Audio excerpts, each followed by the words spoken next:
कि lockdown solution है कि नहीं, एलजी ने कहा है कि ये depends upon district magistrate sir. तो आपको क्या लग रहा है सर, लॉकडाउन सॉल्यूशन है कि नहीं, क्योंकि लगातार केसेस बढ़ते जा रहे हैं सर? देखिए सिचुएशन बहुत डायनेमिक है। आपको मालूम होगा कि ये जो डिसीजन है ये किसी एक शख्स को नहीं करना होता, बल्कि सोच समझकर हर स्टेक होल्डर को ऑन बोर्ड लेकर किया जाता है।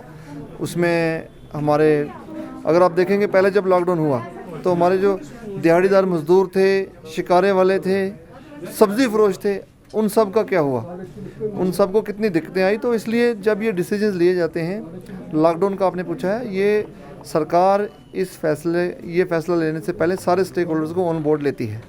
तो अगर ऐसा कुछ होगा डेफिनेटली हर एक को ऑन बोर्ड लेकर उसके बाद ही कुछ कॉल ली जा सकती है। सर पिछले साल के मुकाबले सर इस साल केसेस लगातार बढ़ते जा रहे हैं सर। पैन इंडिया की बात करें 2,70,000 केसेस पॉजिटिव है एक दिन के सर। लोग पैनिक हो रहे हैं सर, तो लोग भी कह रहे हैं कहीं ना कहीं लॉकडाउन लगना चाहिए। तो सर देखिए आप जो बात कह रहे हैं कि लोग कह रहे हैं कि लॉकडाउन होना चाहिए, ये आप कह रहे हैं। कितने लोग कह रहे हैं? आपके पास सर्वे कितना है? क्या आपके पास पूरी आबादी का सर्वे है? क्या आपके पास 70% पॉपुलेशन का राय आपके पास है? नहीं है। आप जो बात कर रहे हैं वो एक कुछ आवाज़ों की बात कर रहे हैं। ऐसी कुछ आवाज़ें हैं जिनका उठना ज़रूरी है। हम उनकी जो राय है उसको भी मद्देनज़र रखेंगे और इस पर कुछ भी फैसला लेने से पहले सभी स्टेक होल्डर्स को सरकार ऑन बोर्ड लेती है, उसके बाद ही कोई फैसला लिया जाता है। और हमारे यहाँ जो SEC है, स्टेट एग्जीक्यूटिव कमेटी, उसके फैसले वक्तन फ़क्तन आते हैं और उसको ग्राउंड पर उतारा जाता है, उन फैसलों को इम्प्लीमेंट किया जाता है। सर बाहर से जो टूरिस्ट्स यहाँ पे आए सर, 20 दिन पहले यहाँ पे बहुत गैदरिंग हुई थी आपके कैचमेंट एरिया में, श्रीनगर में हुए सर। आपको क्या लग रहा है सर, वहाँ से ही केसेस बढ़ते जा रहे हैं सर? आपको क्या लग रहा है टूरिस्ट्स पे यहाँ पे कदम लगनी चाहिए कि नहीं लगनी चाहिए? देखिए आपकी ये जो सोच है, आपका जो ये कहना है, ये बिल्कुल गलत है। मैं बता रहा हूँ क्यों गलत है। आप पहले ये जानिए कि परसेंटेज ऑफ पॉजिटिव केसेस में ट्रैवलर्स की परसेंटेज क्या है और लोकल्स की परसेंटेज क्या है। 85% से भी ज़्यादा केसेस पॉजिटिव जो वो लोकल हैं, इनबॉर्न केसेस हैं वो।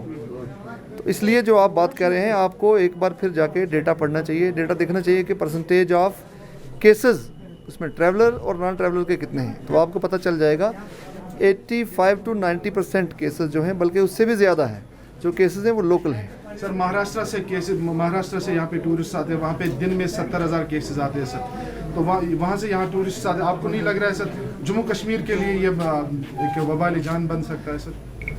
देखिए जो पेंडेमिक है ये सिर्फ श्रीनगर में, ये पेंडेमिक बाउंड्रीज देखकर नहीं आती है। हम बाउंड्री सेट करते हैं, आर्टिफिशियल बाउंड्रीज क्रिएट करते हैं, लेकिन वायरस जो है कोरोना वायरस, आप बताइए क्या वो मुल्कों की सरहदें देखता है? क्या वो रियासतों की सरहदें देखता है? क्या वो किसी एक जगह से दूसरी जगह की सरहदें देखता है? नहीं। कोरोना वायरस की जो इंट्रूजन है वो बॉर्डरलेस है, ये बात आपको मालूम होनी चाहिए। और उसमें जो रिस्ट्रिक्शंस हैं, आप देखें जम्मू कश्मीर वाहिद जगह है जहाँ सरकार ने ये मैंडेटरी किया है कि एयरपोर्ट पर बिना टेस्टिंग के किसी को नहीं छोड़ा जाएगा। बाकी अगर जाके दूसरी रियासतों में आप देखें, वहाँ सिर्फ एक नेगेटिव RT-PCR रिपोर्ट लेके लोग चले जाते हैं और उसकी वैलिडिटी कितनी है उसके बारे में, उस बात पर मैं नहीं जाना चाहता। लेकिन इतना बड़ा फैसला सिर्फ जम्मू कश्मीर में ही ये SOP है जहाँ एयरपोर्ट से बिना टेस्टिंग के किसी को नहीं छोड़ा जाता। और आज लोअर मुंडा में देखिए, आप लखनपुर में देखिए, टेस्टिंग मैंडेटरी है। तो इसलिए फ़िल्टर करके ही छोड़ा जाता है। तो लोगों के लिए आपकी क्या मैसेज रहेगी सर? देखिए मेरी आज की डेट में ये अपील है सभी से कि पिछले साल जब हम कोरोना वायरस के ख़िलाफ़ जंग लड़ रहे थे, हमारे पास वैक्सीन नहीं था, हम हर तरफ हाथ पाँव मार रहे थे, हमें मालूम नहीं था कि SOP क्या होना चाहिए, स्ट्रगल कर रहा था हर कोई। लेकिन आज SOPs इन प्लेस हैं और मेडिकल जो टीम्स हैं हमारी वो बेटर इन्फॉर्म्ड हैं, उनके पास जो SOPs हैं उनको क्लियर है, उनको क्लैरिटी है। लास्ट टाइम हमने कुछ ऐसी चीज़ें भी फॉलो की जिनको नहीं करना चाहिए था, जिससे हमारा वक्त भी ज़ाया हुआ, लेकिन इस बार वैसा नहीं है। दूसरी बात और सबसे अहम बात यह है कि वैक्सीनेशन के लिए मैं अपील करना चाहता हूँ श्रीनगर के तमाम लोगों से कि वैक्सीनेशन के लिए आएँ, सामने आएँ और अपने साथ मोहल्ले वालों को, अपने घर वालों को भी लाएँ और इसकी अगर मिसाल चाहिए तो आप 2-4 ममालिक को देख लीजिए जिन्होंने वैक्सीनेशन मेजर स्केल पर लिए है और जिन्होंने वैक्सीनेशन किया है आज उनकी पॉपुलेशन पूरी सेफ़ है। लिहाजा वैक्सीनेशन ड्राइव जो है वो चल रही है।